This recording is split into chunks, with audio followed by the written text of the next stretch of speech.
Hi everyone, welcome back to Cheese and Turtles. My name's Imogen. In today's video, I'm sharing how I decided on the decorations for my first apartment. If you're not already subscribed, be sure to do that. Give this video a thumbs up, follow me on Instagram, and let's get started. So this is part of my Living Alone series in 2024, after I graduated. Actually, just before I graduated, because I needed some overlap between my student lease and my graduate lease in order to move all my stuff. I moved into my first ever apartment.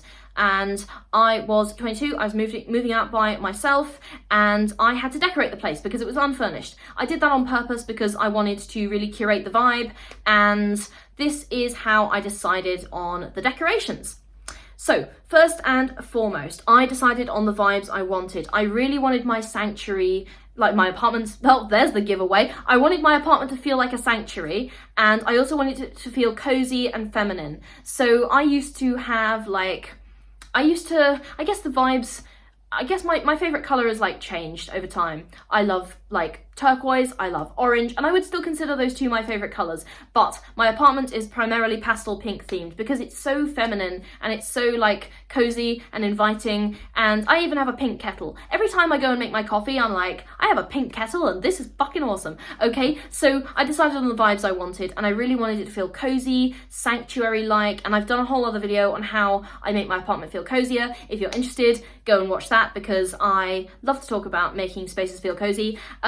But yeah, I wanted it to feel cozy, feminine, and like a little sanctuary that I could come home to and be like, this is my space and I feel safe here. Alright, I've talked a little bit about the colour scheme already, but the next step was to decide on the colour scheme. I went with pastels, pink and light colours with some nature themed decor to fit with the vibes I'd chosen. So nature is really important to me, and doing the degree that I did, geography for those of you who don't know, and having the sort of special interest area of study, tropical rainforest conservation, for those of you who don't know, it is no surprise that I wanted a nature themed kind of aspect to my decor as well. So all of the decorations in my bedroom, well, most of them are nature themes. I have fake ivy on the walls, I have a bunch of nature postcards, I have these fern decorations, and all of these sort of reels of I find being in nature so calming. So it was really contributing to those sanctuary type vibes.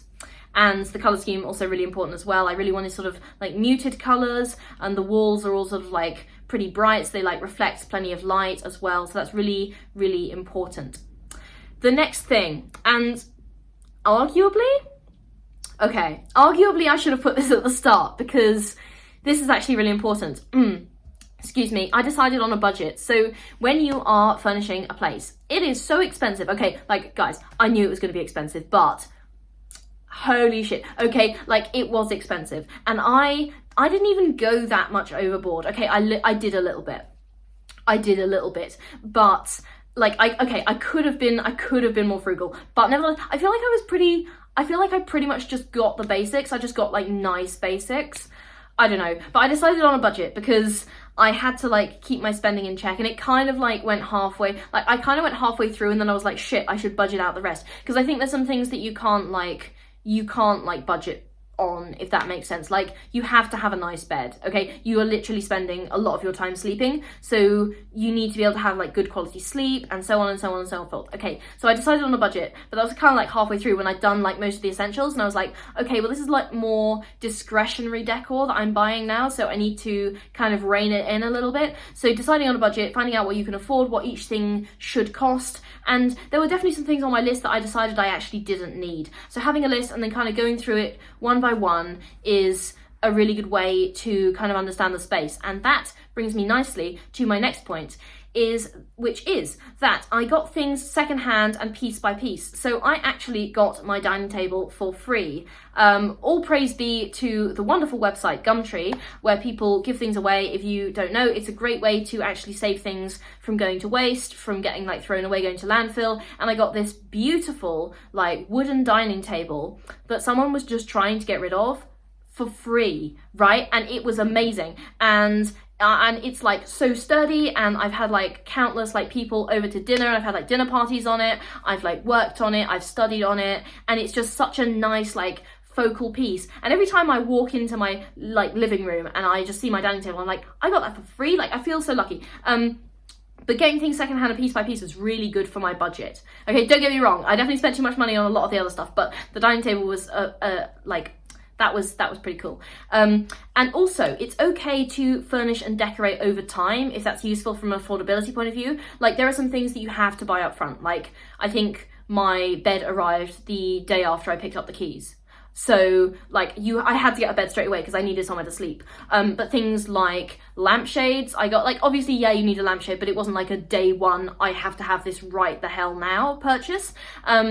Like a few months in, I got a slightly nicer soap dispenser for the bathroom. So things like that can be put off a little bit. And it also helped me understand how much decor was enough and not overdo it. Like I mentioned earlier, sometimes it takes you a little while to live in the space before you understand what the space needs. And I had zero experience at like interior design before that. And I don't really have any experience in interior decor now, but I think just understanding that the space kind of like needed to like settle in, or I needed to settle into the space, made it easier for me to understand like what was missing and where I could fill in the gaps.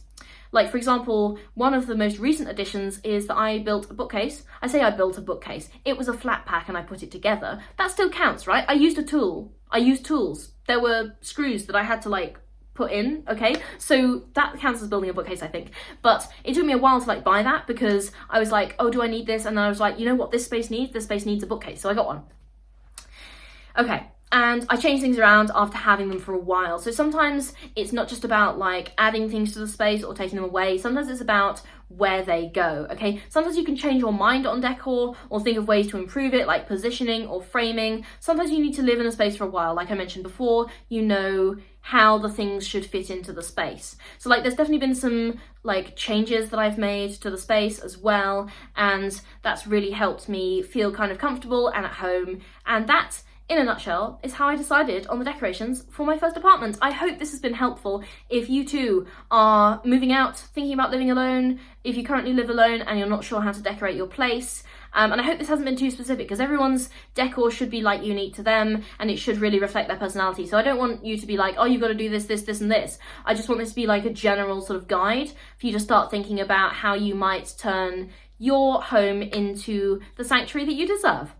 Alright, that is the end of this video. Be sure to give it a thumbs up, subscribe, follow me on Instagram, leave your thoughts in the comments, and I will see you in the next video. Alright, bye!